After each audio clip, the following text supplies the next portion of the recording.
विश्वगुरु वशिष्ठ महाराज की जय।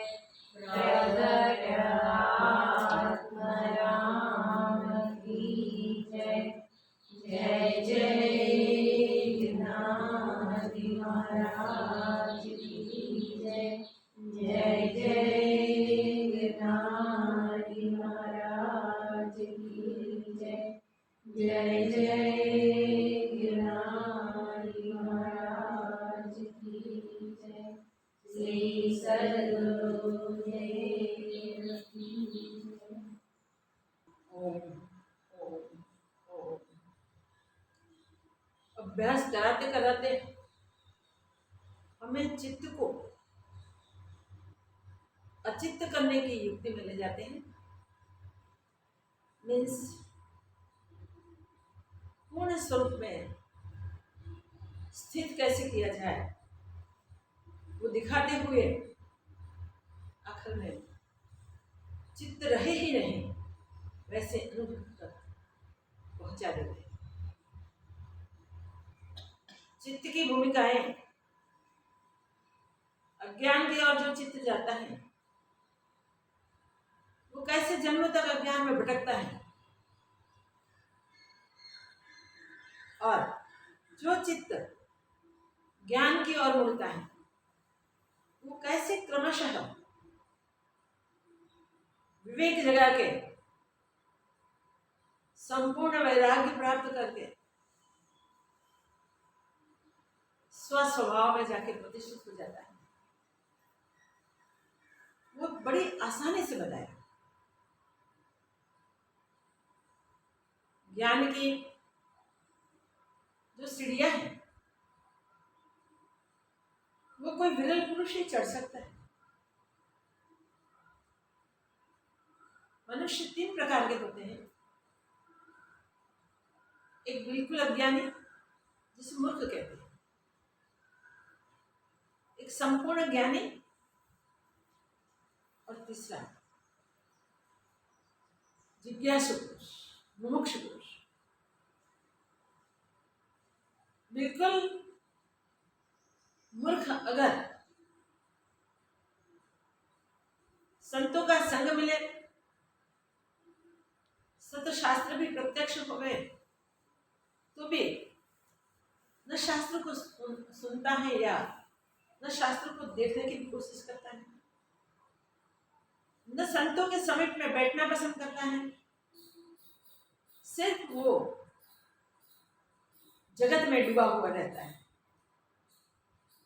जब तक जगत में वो डूबा रहता है तब तक वो ज्ञान की एक भी सीढ़ी नहीं चढ़ सकता, अरे प्रारंभ ही नहीं कर सकता। बाकी वशिष्ठ महाराज ने बहुत स्पष्ट बताया कि मूढ़ में मूढ़ मनुष्य भी, अरे पशु आदि भी अगर पुरुषार्थ करें सही दिशा में, तो पशु पक्षी मनुष्य सब ज्ञान को प्राप्त कर सकते हैं। वास्तव में पशु पक्षी या मूढ़ मनुष्य के लिए तो मुश्किल है, मगर जो मुमुक्षु है, जिसको एक शुभ इच्छा उत्पन्न हुई कि भाई मनुष्य तन में आने के बाद ये परमात्मा की कृपा से मिला हुआ तन, और परमात्मा ने इतनी कृपा की है तो क्यों की है, एक विचार चित्त में उठे और फिर इस विचार के कारण उसको हुए, जिस उद्देश्य से परमात्मा ने मनुष्य तन दिया है वो उद्देश्य को जानना चाहिए और उसके लिए पुरुषार्थ करना चाहिए। ऐसे करके शुभ इच्छा लेके उसका मार्गदर्शन कहाँ से होता है वो देखने लगता है, और उसके लिए वो सब शास्त्रों के अध्ययन का भी सोचता है और संतों के पास जाने का भी सोचता है। ये शुभ इच्छा लेके सही पुरुषार्थ शुरू होता है। शुभ इच्छा चित्त की पहली भूमिका है। लास्ट में बहुत अच्छी बात की सुषमा, शुभ इच्छा नामक प्रथम भूमिका जिसने भी पार की वो फिर मृत्यु का ग्रास नहीं बनेगा। अरे आगे चल के वो भी कह देते हैं अगर अर्ध भूमिका भी प्राप्त की तो भी वो ज्ञान का अधिकारी हो जाता है और मृत्यु के चक्र में नहीं जाता, जन्म में नहीं जाता। हम इतने थोड़े निम्न है कि हम आधी भूमिका भी पार न कर सके। आधी भूमिका भी प्राप्त हो जाए तो फिर विचार आगे बढ़ेगा, पुरुषार्थ होता जाएगा और धीरे धीरे सारी भूमिकाएं प्रसार हो जाएगी। मगर यहाँ बात ये है, अगर आधी भूमिका में पहुंचा उसको शुभ इच्छा हो गई, शुभ इच्छा मोक्ष इच्छा, ये वर्ण से तरने की इच्छा, तो ये इच्छा की पूर्ति के लिए कुछ करें उससे पहले अगर उसका शरीर छूट जाए तो क्या हो गई। राम जी का प्रश्न है कि कौन भूमिका में जाके पहुंचने के बाद मनुष्य का तन अगर छूट जाए तो जो भूमिका में जितना उसे लाभ होता है वो क्या होता है। अगर भूमिकाएं पूर्ण न हो तो मुक्ति मिल सकती है, नहीं मिल सकती। बहुत गहन प्रश्न है, प्रश्न की डेप्थ बहुत ज्यादा है और हमारे लिए बहुत अच्छी है। लेट जगे और पुरुषार्थ ज्यादा है ऐसा दिखाई दे तब भी कोई पुरुषार्थ छोड़ न दे, इसके लिए ये उदाहरण प्रश्न है। और उसका उत्तर देते हुए वशिष्ठ महाराज कहते हैं कि अरे एक भूमिका की बात नहीं, सबकी तो बात करने की जरूरत ही नहीं, मगर एक भूमिका की बात नहीं, आधी भूमिका में भी अगर किसी ने प्रवेश कर लिया और शरीर छूट गया तो वो बवाट में नहीं पड़े, उसको ऐसा चांस मिलेगा कि जहां उसको ज्ञान की भूमिकाओं का अभ्यास मिल जाए।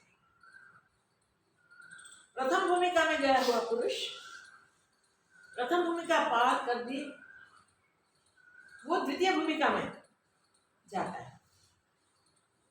द्वितीय भूमिका है विचार, शुभ विचार। द्वितीय तुम्हें बहुत कार्य करना है भैया। इच्छा जग गई बंधन से मुक्त होने की, और वो इच्छा की पूर्ति के लिए विचारना शुरू हुई। विद्युतीय भूमिका में विचारना चलती है। इसमें शास्त्र जो मार्गदर्शन करते हैं उसका विचार करना है, संतों का सानिध्य ढूंढना है, वहां भी वो मार्गदर्शन के अनुसार पुरुषार्थ करना है। संत और शास्त्र जो कहते हैं उसके अनुसार विचार करके ये दृश्य पदार्थों की ओर देखिए, दृष्टि जानी कम हो जाएगी, और इस विचार से विवेक जगे। सत्य असत्य के बीच विवेक, शास्त्र क्या कहते हैं, संत जनों का क्या अभिप्राय है, उस पर विचारना है। सत्य का विचार करते करते उसे वैराग्य प्रकट हो जाएगा। ये द्वितीय भूमिकाएं में होगा, विचार करने से क्या क्या होता है, और वैराग्य होने से जगत के सारे पदार्थों की ओर जो दृष्टि पहले बही जाती थी वो रुक जाएगी, और उसका त्याग होना शुरू हो जाएगा। द्वितीय भूमिका में विचारना से विवेक जगता है, विवेक से वैराग्य जगता है, वैराग्य से जगत के दृश्य पदार्थों का सबका त्याग होता है। जगतिक दृष्टि से लाभ हानि जो दिखते थे वो नहीं दिखेंगे, परम लाभ की ओर ही उनकी दृष्टि रहेगी, और उसी के अनुसार उसका जीना शुरू हो जाएगा। तो व्यवहार शास्त्र सम्मत होगा। शास्त्र सम्मत व्यवहार से वो स्वरूप की ओर हमेशा जागृत रहेगा और आगे प्रगति करेगा। सुविचार द्वितीय भूमिका, फिर विचारना से तनुमान से ऐसा दृढ़ वैराग्य होगा कि सब छूट जाएगा। चित्त जगत के विषयों को किसी को सोचेगा नहीं, विचारेगा नहीं, किसकी ओर देखेगा नहीं। मनोवृत्तियां अंतर्मुख होने लगेगी, और ये तीनों भूमिकाओं का व्यवहार का परिणाम होगा सत्वापत्ति, चतुर्थ भूमिका, जिसमें सत्व की प्राप्ति होगी। देखिए, पहली तीन भूमिका जागृत से जगत सच्चा लगता है, फिर इसमें वैराग्य तो होता ही है। प्रथम तीन भूमिका में जागृत व्यवहार रहता है, जागृत जगत सत्य लगता है। चतुर्थ में आते हुए वहां जगत की ओर से वृत्ति हट जाएगी, संपूर्ण त्याग हो गया होगा, मन से जगत का त्याग होगा और ज्ञान की अनुभूति, सत्व की प्राप्ति, सत्वापत्ति। ये चतुर्थ भूमिका है, जगत स्वप्न जैसा लगना शुरू हो जाएगा। पंचम भूमिका में जब पहुंचेगा तब असंशक्त, कितनी भी विभूति प्रत्यक्ष सामने आ जाए तो भी किसी से आसक्त नहीं होगा। ये आगे की चारे भूमिका का अभ्यास का परिणाम होता है। कितना भी ऐश्वर्य सामने खड़ा होगा, कैसी भी बड़ी विभूति प्राप्त होगी, तो भी उससे लालायित नहीं होगा, इससे असंशक्त रहेगा, असंग रहेगा। छठी भूमिका में चल जाता है, षष्ठी भूमिका पदार्थ अभाव में होती। पंचम और षष्ठी भूमिका जीवन मुक्ति की अनुभूति है, जिसमें जगत सत्य लगता है, जिसमें जगत की कैसी भी ऐश्वर्य आदि विभूति आदि सामने खड़ी हो गए तो भी वो मुक्त पुरुष इससे बंधवान नहीं होगा, इसमें आसक्त नहीं होगा, इससे जुड़ेगा नहीं। सारे जो भी प्रत्यक्ष दिखाई देते पदार्थ हैं, इसकी अभावना हो जाए, पदार्थ अभावनी। और सप्तम तुर्या भूमिका, तुर्या स्थिति, ज्ञान, पूर्ण ज्ञान की स्थिति, देह भी वहां तो छूट जाएगा। अब तक चलते चलते चलते अहंकार घिसते घिसते घिसते घिसते अहंकार छूटने की स्थिति जीवन मुक्त की स्थिति में आ जाती है, देहाभिमान छूट जाता है। और देहाभिमान छूटने के बाद विदेह कैवल्य की प्राप्ति, तुर्यातीत भूमिका, तुर्यातीत स्थिति, वो भूमिका नहीं है, तुर्यातीत स्थिति बन जाती है जिसमें शरीर रहता नहीं, शरीर छूट जाता है। इस सप्त भूमिका से ऊपर जब चले जाओ तब देह नहीं रहेगा, स्वरूप में स्थिरता हो जाएगी, स्वरूप में लीनता हो जाएगी। फिर अशब्द पद की प्राप्ति, ये अशब्द पद की प्राप्ति में, इसकी स्थिति में पूर्ण ज्ञानी पूर्ण स्वरूप में विलीन हो जाता है। ये स्थिति को कहने का सामर्थ्य कोई वाणी के पास नहीं है, कोई शब्द के पास नहीं है। और ऐसे जब सातों भूमिका का दृढ़ अनुभव हो जाता है तब पूर्ण ब्रह्म स्वरूप, ब्रह्म से भिन्न और कुछ हुआ ही नहीं, इसकी तुर्यातीत दशा, देहातीत तो हो गया मगर वो ब्रह्म स्वरूप बन गया, पूर्ण ब्रह्म। उसको कौन कहेगा?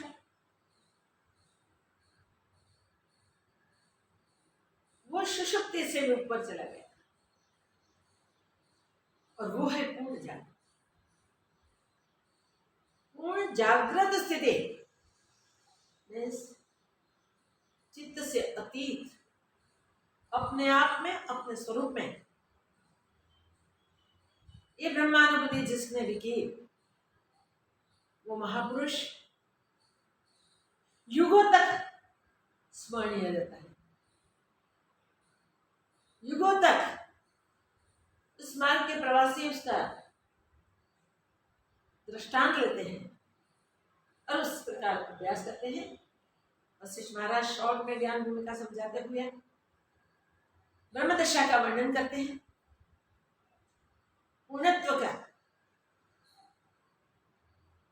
बोध करते हैं और आगे कहते हैं कि देखिए हम वशिष्ठ महाराज अब हमें क्या बोध कर रहे हैं, किस प्रकार हम अपने निज स्थिति में हमेशा हमेशा के लिए विलीन हो जाए, कुछ बचे ही नहीं, कुछ रहे ही नहीं, फिर भी जो है वो सदा सदा के लिए तीनों काल में समान रूप से स्थित है, इसमें कोई फर्क नहीं। हमने नहीं जाना था तब भी वो वैसा ही था, हमने जाना तब भी वो वैसा ही है। और महाप्रलय संसार का हो जाए, इसके लिए तो महाप्रलय हो ही गया है, तो संसार का महाप्रलय हो जाएगा तब भी वो तो वैसा ही वैसा रहेगा। जिस समय जीवन मुक्ति की स्थिति स्टार्ट हुई वहां से जगत का प्रलय ही है, जगत रहता ही नहीं, बचता ही नहीं, एक ब्रह्मानुभूति है। चंद्र, हे रामचंद्र, अहंकार आदि का होना सत्य रूप आगमा पाई है, अहंकार आदि का होना रूप नहीं, असत्य है, आगमा पाई है, उसका कोई भिन्न रूप है ही नहीं। यह आत्मा का चमत्कार है, वास्तव में द्वैत कुछ नहीं। ये तो सिर्फ आत्मा का चमत्कार है, द्वैत कुछ है ही नहीं। जैसे समुद्र में अध ऊर्ध्व जल ही जल है और कुछ नहीं, तैसे ही परम तत्व में और विभाग कलना कोई नहीं। जैसे समुद्र में नीचे देखो ऊपर देखो जल ही जल है, जल के सिवा कुछ नहीं। वैसे आत्मा में और कुछ हुआ ही नहीं और कुछ है ही नहीं। विभाग करना कोई नहीं, शांत रूप है। आत्मा जैसे शांत रूप है, इसमें कोई भिन्ना भिन्न नहीं, कोई विभाग करना नहीं है। जैसे समुद्र में द्रव्यता से तरंग आदि भासते हैं, तैसे ही संवेदन से जगत ब्रह्म भासते हैं। बस संवेदन से ही जगत ब्रह्म भाषित होता है। जैसे समुद्र में द्रवता के कारण द्रवता से तरंग आदि भाषित होते हैं, वैसे ही आत्मा में नाना प्रकार का ब्रह्म भासता है, परंतु और कुछ नहीं। जैसे सुवर्ण में भूषण, जल में तरंग और वायु में स्पंद भासता है, तैसे ही आत्मा में जगत भासता है। स्वर्ण में भूषण, वायु में स्पंद, जल में तरंग जैसे भासता है, वैसे ही आत्मा में ये जगत भाषित होता है। स्फुरण मात्र संवेदन से ही दिखाई देता है। पूर्ण से रहित शांत रूप केवल परम पद है। वास्तव में स्फुरण से रहित शांत रूप केवल परम पद ही है। हे राम जी, जैसे मृतिका की सेना में जो हाथी, घोड़ा, पशु होते हैं, वे सब मृतिका रूप है, कुछ भिन्न नहीं। तैसे ही सब जगत आत्मरूप है, ब्रह्म से नानत्व भासता है। जैसे मिट्टी से बने हुए खिलौने, बर्तन आदि मिट्टी ही है, मिट्टी के सिवा और कुछ नहीं, वैसे ही आत्मा में संवेदन से सुरा हुआ है जगत आत्मरूप है, आत्मा से भिन्न नहीं। वास्तव में आत्मा ही पूर्ण आप में स्थित है। जैसे आकाश में आकाश स्थित है, तैसे ब्रह्म में ब्रह्म स्थित है। ब्रह्म में ब्रह्म ही स्थित है, जैसे आकाश में आकाश स्थित होता है। और सत्य में सत्य स्थित है, जैसे दर्पण में प्रतिबिंब होता है। सत्य में ऐसे सत्य ही स्थित होता है, सत्य में सत्य स्थिति है, जैसे दर्पण में प्रतिबिंब होता है, वैसे ही आत्मा में जगत है। आत्मा में जगत है। जैसे स्वप्न में दूर पदार्थ निकट भासते हैं और निकट दूर भासते हैं, सो ब्रह्म मात्र है, तैसे ही आत्मा में विपर्य दृष्टि से जगत भासता है। आत्मा में विपर्य दृष्टि से जगत भासता है। ये विपर्य दृष्टि से जैसे स्वप्न में दूर की वस्तु निकट दिखाई देती है और निकट की दूर दिखाई देती है, वो विपरीत अनुभव है, मगर वो सत्य अनुभव नहीं है। आत्मा में जगत दिखे वो सत्य नहीं है, आत्मा अपने आप में भरपूर स्थित है।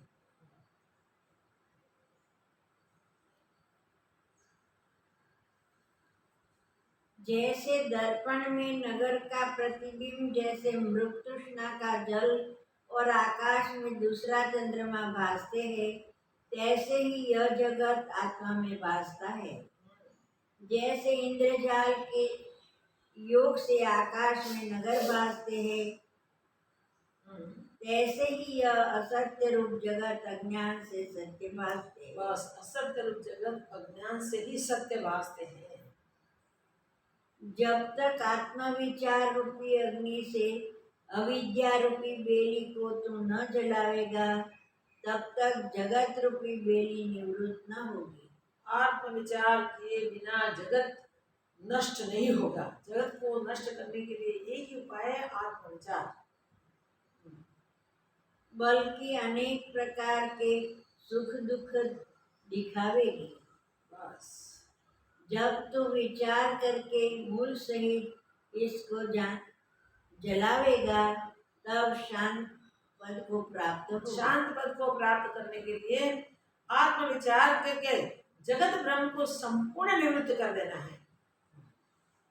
वशिष्ठ जी बोले, हे राम जी, जैसे सुवर्ण में भूषण मिथ्या है, तैसे ही आत्मा में अहम त्वम आदि अविद्या रूप है। आत्मा में अहम त्वम आदि अविद्या रूप है। जैसे सुवर्ण में भूषण खाली दिखने वाला रूप है, बाकी भूषण और कुछ वस्तु ही नहीं। रूप, अवलोक और नमस्कार रूप तीनों जैसे झूठे हैं, वैसे ही स्वर्ण में दिखता हुआ वो गहने का रूप, अलंकार अलंकार का रूप दिखने मात्र है, बिल्कुल मिथ्या है, सुवर्ण ही सत्य है। लवण की कथा जो तुमने सुनी है उसे अब फिर सुनो। लवण का वृत्तांत चल रहा है, उसे फिर सुनो। लवण राजा दूसरे दिन विचार करने लगा कि ये यह ब्रह्म होने मुझको के बाद भ्रम सा लवण राजा भासा दूसरे है, दिन विचार करने लगा कि ये ब्रह्म जो भाषित हुआ है मुझको, परंतु सत्य रूप होकर देखा है। मगर मैंने तो देश, सत्य रूप नगर, देखा है। यह मुझको भ्रम सा भासा है, परंतु सत्य रूप होकर देखा है कि देश, नगर, मनुष्य आदि पदार्थ मुझको देश, प्रत्यक्ष नगर, दृष्टि आए मनुष्य हैं। आदि पदार्थ मुझे प्रत्यक्ष दिखाई दिए, प्रत्यक्ष मैंने अनुभव किया है। इससे फिर से देखो, अब फिर वहां जाके देखो, तो वहां जाकर देखूं कि कैसी बात है। मैं फिर उसको देखूं, वहां जाकर देखूं कि सत्य क्या है। ये मुझे भ्रम हुआ है, सिंहासन पर बैठे बैठे 2 मुहूर्त में ही इतना भ्रम हुआ है, मगर मैंने प्रत्यक्ष ही तो सब अनुभव किया है, कैसे भ्रम हो सकता है। इसलिए मुझे जो जो स्थान मैंने देखे वो स्थान प्रत्यक्ष जाके देखने चाहिए। ऐसे विचार से दिग्विजय का बहाना बनाया दिग्विजय का, मन करके मंत्री और सेना को साथ लेकर ऐसे विचार दक्षिण करके दिशा की ओर चला। दिग्विजय करने का मन बनाया और मंत्री सेना आदि को लेके चला दक्षिण दिशा की ओर। देशों को लांघता लांघता विंध्याचल पर्वत में दिशा में देशों को पहुंचा लांघता लांघता विंध्याचल पर्वत में वो पहुंच गया, और पूर्व और देशों को लांघता लांघता विंध्याचल पर्वत में पहुंचा और पूर्व और दक्षिण के समुद्र के मध्यमी मार्ग में पूर्व और घूमता दक्षिण घूमता के मध्य भाग में घूमता घूमता वो इराक देश में जा पहुंचा। इराक देश में जा पहुंचा, जिसका उसने अनुभव किया था चांडाल का, वो देश पहुंचा। जो वृत्तांत और देश, ग्राम आदि ब्रह्म में देखे थे। ब्रह्म से जो वृत्तांत देखा था, जो देश काल आदि सब देखे थे, सो प्रत्यक्ष देखे। वो प्रत्यक्ष राजा को देखने को विस्मय मिले। राजा विस्मय हो गया, अति विस्मय होके विचार करने लगा कि हे देव, यह क्या है। विचार करने लगा और कहने लगा, हे देव, ये क्या है सब। जो कुछ मैंने ब्रह्म से देखा था वह अब भी मुझको प्रत्यक्ष भासते हैं। जो मैंने भ्रांति से देखा था अब भी मुझे वह तो प्रत्यक्ष भाषित हो रहा है। यह क्या है, यह क्या है, मेरी समझ में नहीं यह आता। बड़ा आश्चर्य है। ये तो बड़ा आश्चर्य है। ऐसे विचार के आगे गया तो क्या देखा कि अग्नि से वृक्ष जले ऐसे विचारता आगे गया तो देखा कि अग्नि से वृक्ष बहुत सारे जले हुए थे और अकाल पड़ा है। और वहाँ अकाल पड़ा हुआ है। अपने संबंधियों की चेष्टा के स्थान देखे और अपने जो उनकी सगे कथा वाले थे, सुनी। संबंधी थे, उन सब की जो चेष्टा, जिसका व्यवहार था, वो व्यवहार के सब स्थान भी देखे।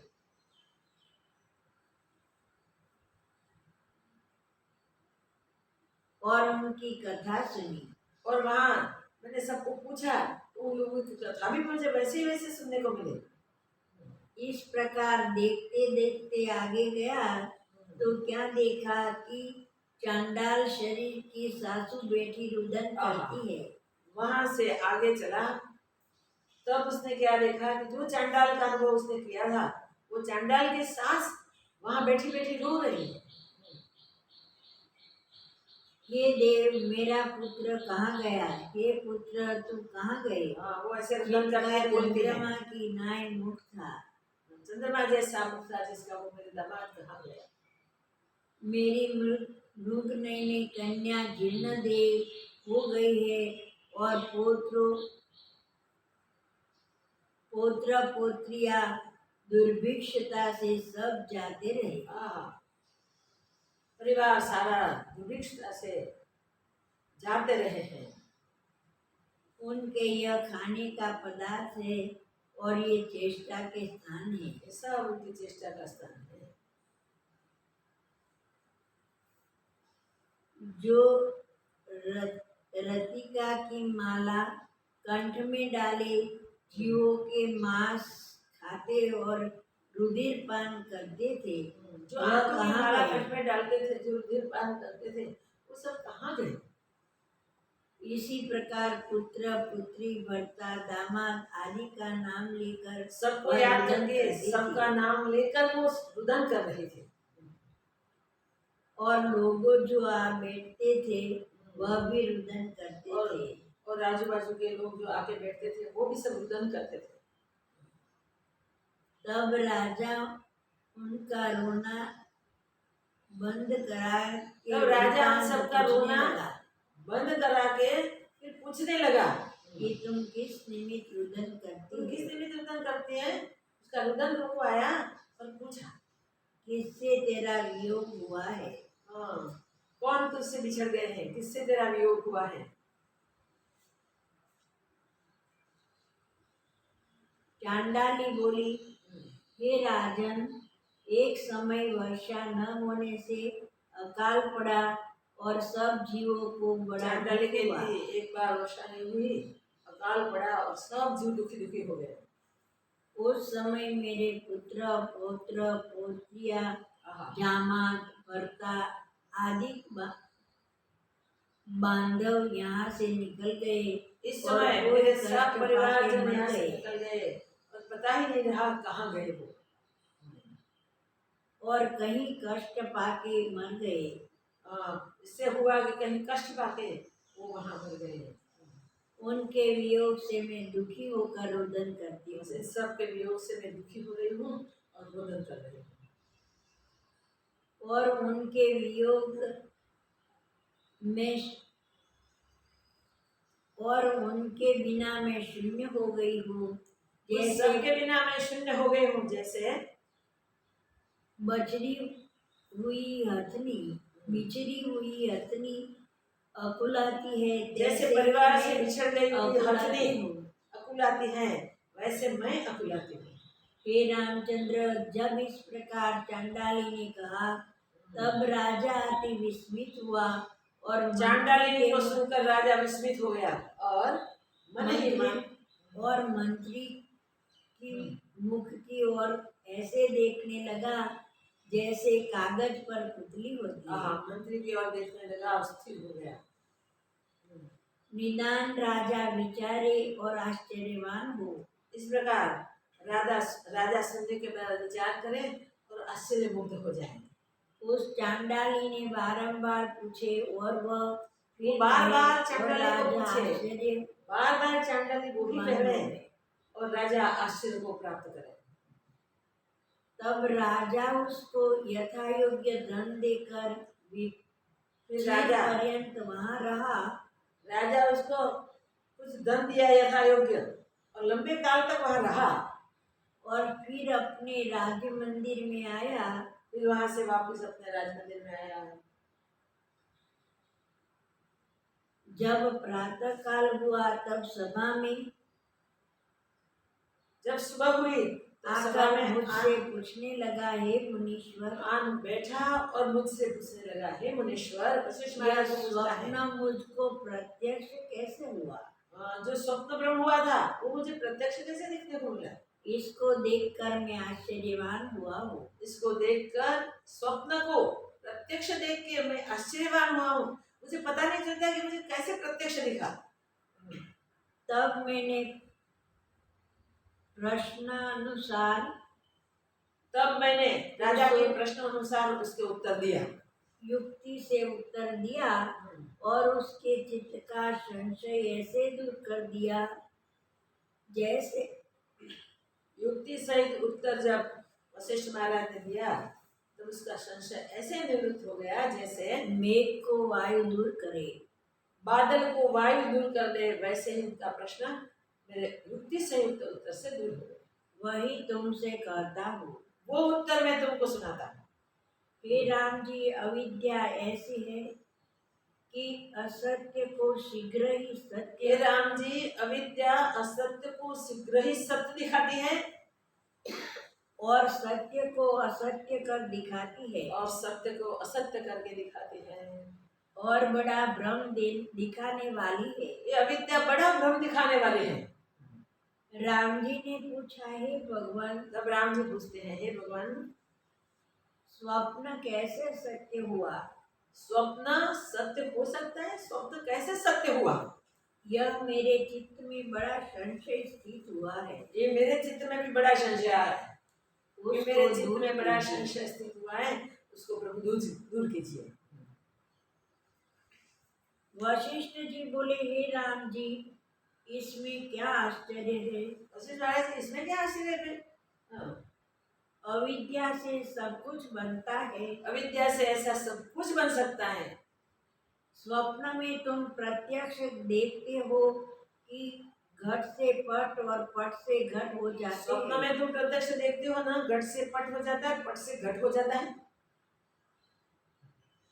स्वप्न और मृत्यु में मूर्छा के अनंतर बुद्धि विपर्य हो जाती है। स्वप्न और मृत्यु में देखिए, बुद्धि मूर्छा के बाद विपरीत हो जाती है, भूल जाती है आगे की बातें सारी।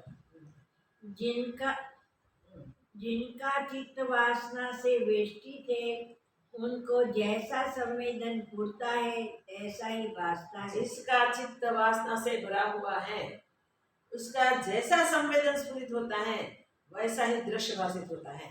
हे राम जी, जिनका चित्त स्वरूप से गिरा है, उनको अविद्या अनेक भ्रम दिखाती है। जिसका चित्त स्वरूप से गिरा हुआ है, उसको अविद्या अनेक भ्रांति दिखाती है, अनेक भ्रम दिखाती है।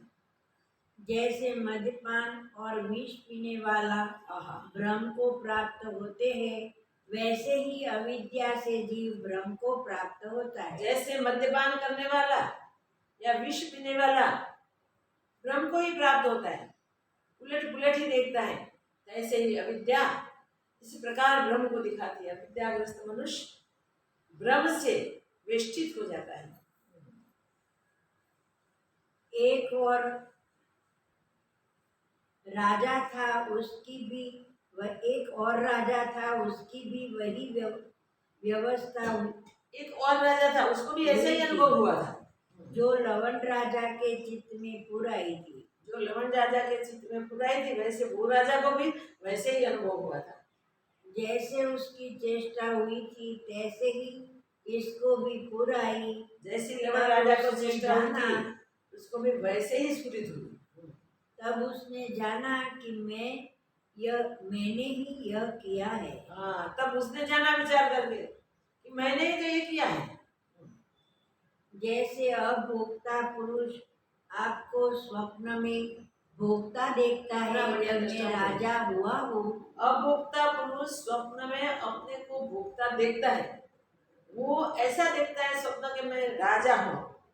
सामान्य मनुष्य स्वप्न में अपने को राजा बन गया हुआ देखता है। मैं तृप्त हूँ अथवा भूखा सोया हूँ। अगर तो कोई ऐसा भी अनुभव करता है, मैं भूखा सोया हुआ हूँ और यह क्रिया मैंने करी है, ये क्रिया मैंने की है, ये नहीं की है, आदि सब कुछ स्वप्न में दिखाई देता है विपरीत। तैसे ही लवण को पुराया, ऐसे ही लवण को ये भ्रम पुराया। सो प्रतिभा भास है, सभा में बैठे ऐसा की चेष्टा लवण को पुराई।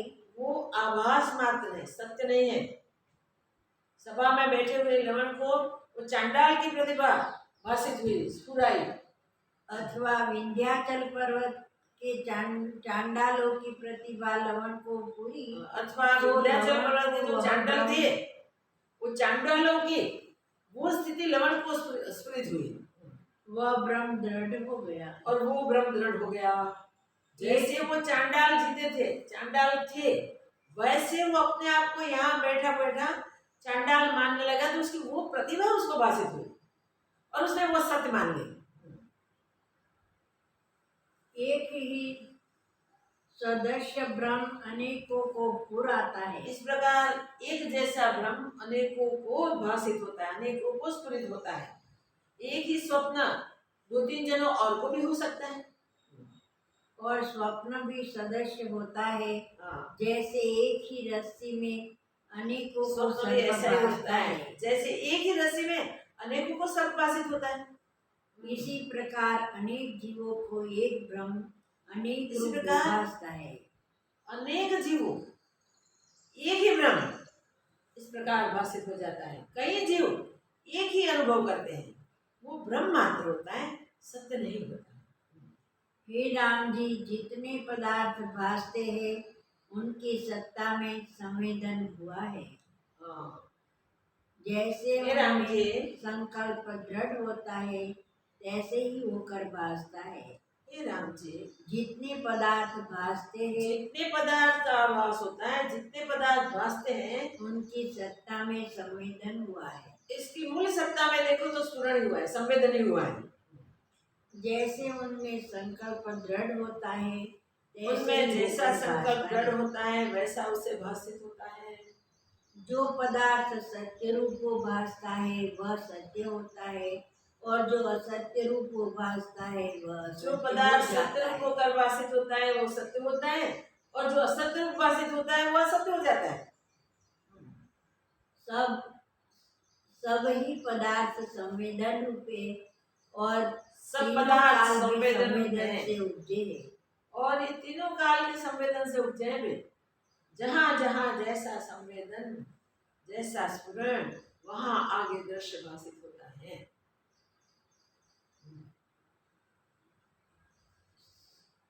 इनका बीज संवेदन ही है। बस ये ब्रह्म जो हुआ, जो होता है, उसका बीज संवेदन है।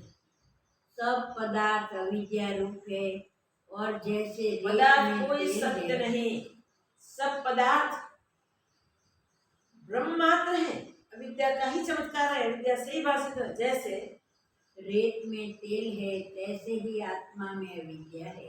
जैसे रेत में तेल हो ही नहीं सकता, और किसी को भ्रम हो जाए जिस रेत में तेल है, वैसे आत्मा में अविद्या है। तो अविद्या ब्रह्म मात्र है ही नहीं, फिर भी अज्ञानी को अविद्या प्रत्यक्ष भाषित होती है।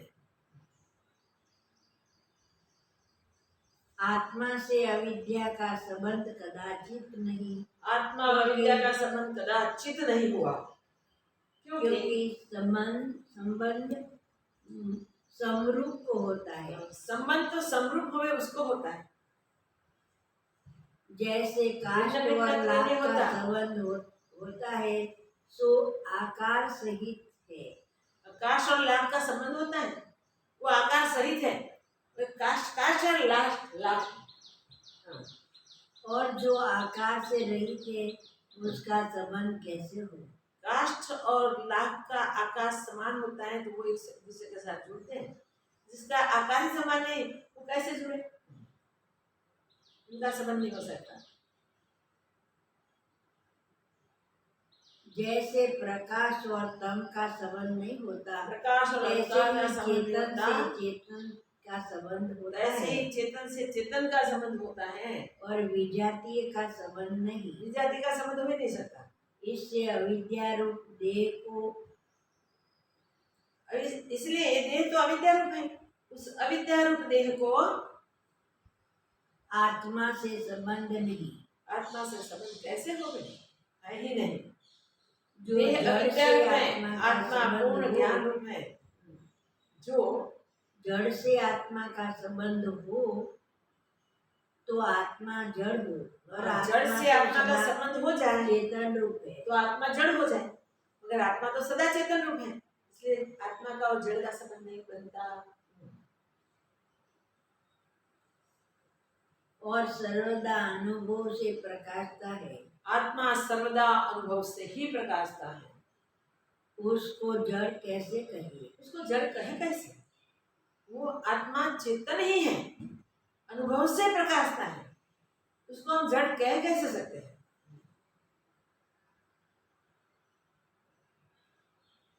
जैसे स्वाद को जीवा ग्रहण करती है और अंग नहीं करते, स्वाद को जीवा ही ग्रहण करती है चेतन ही और अंग स्वाद को ग्रहण नहीं कर सकते। इसी प्रकार चेतन से चेतन की, जड़ से जड़ की, चेतन से चेतन की, जड़ से जड़ की, जल से जल की, एकता होती है। मिट्टी से मिट्टी की, अग्नि से अग्नि की, प्रकाश से प्रकाश की, तम से तम की, इसी प्रकार सब पदार्थों की सजातीय पदार्थों से एकता होती है। सब पदार्थों की सजातीय पदार्थों से एकता होती है, विजातीय पदार्थों से एकता नहीं हो सकती। विजातीय से नहीं होती। इससे सब चैतन्य आकाश है और सब चैतन्य आकाश ही है और दृश्य वर्ग कोई नहीं। और सब चैतन्य आकाश है और पाषाण आदि दृश्य वर्ग कोई नहीं, कोई पदार्थ हुआ नहीं। ब्रह्म से इसमें भूषण भासते हैं। ब्रह्म से ही ये भिन्न भिन्न भाषित है। सुवर्ण में भूषण वो भ्रांति से भाषित होते हैं।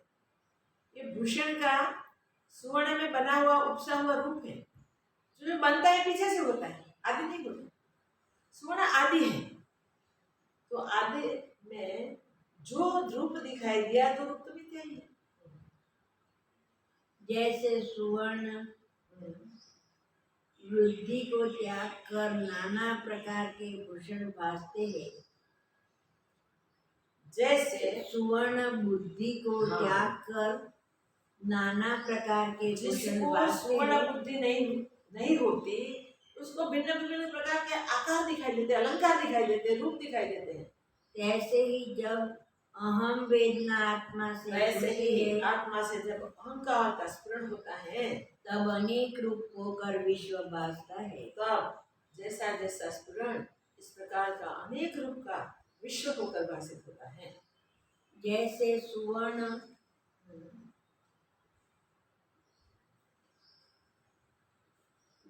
सुवर्ण की ओर देखे तब सब भूषण सुवर्ण रूप भासते हैं। तब सारे भूषण सुवर्ण रूप भाषित होते हैं। तैसे ही जब ब्रह्म सत्ता की ओर देखे तब जब हम आत्म सत्ता की ओर ब्रह्म सत्ता की ओर देखते हैं, तो सारा जगत ब्रह्म रूप भाषित होता है। जैसे मृतिका की सेना बालकों को अनेक रूप भासती है और बुद्धिमान को एक मृतिका रूप है, मिट्टी से बनी हुई सेना बालकों को अनेक रूप में दिखाई देते हैं, मगर बुद्धिमान को ये मिट्टी ही दिखाई देती है। वैसे ही अज्ञानी को यह जगत रूप नानत्व भासता है। अज्ञानी को तो ये भिन्न भिन्न जगत ही भाषित होता है। ज्ञानी के लिए एक ब्रह्म सत्ता है।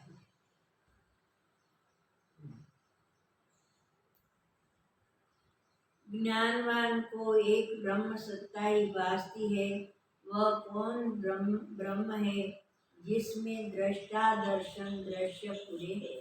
दृष्टा दर्शन दृश्य पूरे हैं, तो ब्रह्म कौन है? इनके मध्य और इनसे रहित जो सत्ता है वह ब्रह्म सत्ता है। मध्य और उसके रहित जो सत्ता है वो ब्रह्म सत्ता है। हे रामचंद्र, जो सत्ता चैतन्य रूप और शिला के कोशवत निर्विकल्प तन्मय रूप है, उसमें जब स्थित हो और समाधि में रहो, जो सत्ता है उसमें जब तुम स्थित हो जाओ और समाधि में रहो, अथवा उत्थान में रहो। एक बार अनुभव हो गया फिर ब्रह्म सत्ता के सिवा कुछ नहीं दिखेगा। उत्थान हो तब तुमको सब वही रूप भाषित, तब तुमको एक ब्रह्म सत्ता ही भाषित होगी। हे रामचंद्र, जो कुछ निर्मल सत्ता में स्थित भया है वह शरीर के रामचंद्र, जो कोई निर्मल सत्ता में ही स्थित हुआ है वह शरीर के इष्ट में हर्षवान नहीं होता। शरीर को कुछ इष्ट प्राप्त हो जाए तो हर्षवान नहीं होता, और शरीर का कुछ अनिष्ट भी हो जाए तो वो दुखी नहीं होता। शोकवान भी नहीं, हर्षवान भी नहीं, यथा लाभ संतोष वो रहता है। वह निर्मल रूप होकर स्थित होता है। वो तो सदैव निर्मल है, निर्मल रूप में ही स्थित होता है। जैसे भविष्यत नगर में जो अनेक भविष्य नगर में जीव बसते हैं, और इसमें अनेक चिंतनायुक्त जीव बसते हैं। हुआ ही नहीं वो नगर, होने वाला उसके चित्त में। वह सब पदार्थ मार्ग में इष्ट अनिष्ट रूप भासते हैं। उसको जो भी पदार्थ है सब मार्ग में इष्ट अनिष्ट रूप भाषित होते हैं, मगर उसमें कुछ है ही नहीं, हुआ ही नहीं, सिर्फ चित्त का पसारा है, सत्य कुछ नहीं, स्फुरण मात्र है, भ्रांति मात्र है। हे रामचंद्र, जो पुरुष निर्मल सत्ता में स्थित भया है वह शरीर के इष्ट में हर्षवान नहीं होता और अनिष्ट में शोकवान नहीं होता। वह निर्मल रूप होकर स्थित वो होता निर्मल है। आत्म स्वरूप में स्थित होता है, उसे कोई भ्रांति नहीं होती। जैसे भविष्य नगर में जो अनेक चिंता युक्त जीव बसते हैं, भविष्य वह नगर में सब चिंता उसके युक्त चित्त जीव में स्थित होते हैं। जीव बसते हैं, तो वो चिंता चिंतना ये सब उसके चित्त में स्थित होता है। वास्तव में भविष्य नगर कुछ है ही नहीं। जैसे पुरुष को देशांतर जाते अनेक पदार्थ मार्ग में इष्ट अनिष्ट रूप भासते हैं। जैसे देशांतर में कोई परंतु पुरुष जा रहा है तो मार्ग में उसे अनेक पदार्थ अनुकूल प्रतिकूल भाषित होते हैं, इष्ट अनिष्ट भाषित होते हैं, परंतु जहाँ जाना है उसकी ओर वृत्ति रहती है। अगर उसकी वृत्ति कहाँ रहती है, जहाँ जाना है वहाँ गंतव्य स्थान पे ही उसकी वृत्ति रहती है। मार्ग के पदार्थ में उसको राग द्वेष नहीं होता। मार्ग के पदार्थ पे और उसका लक्ष्य ही नहीं होता, राग द्वेष नहीं होता। तैसे तुम भी हो जाओ, तैसे तुम भी हो जाओ। कुछ भी दिखाई दे, तुम्हारा लक्ष्य नहीं होना चाहिए, वो तुम्हारा वहां जुड़ना न बने, उसकी सावधानी होनी चाहिए। तुम्हें जहाँ पहुंचना है वही तुम्हारे ध्यान में रहना चाहिए।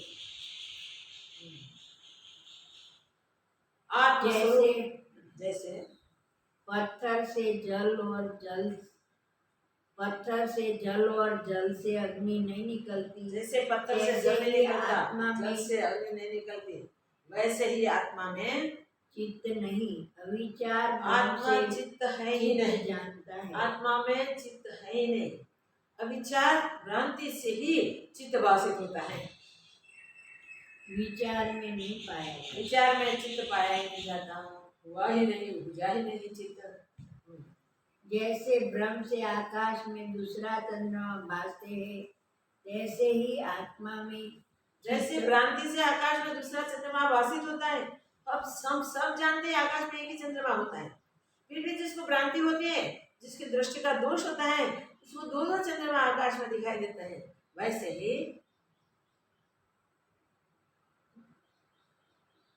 ही आत्मा में चित्त भासते हैं, वैसे ही आत्मा में वास्तव में वास्तव में चित्त जैसा कुछ है।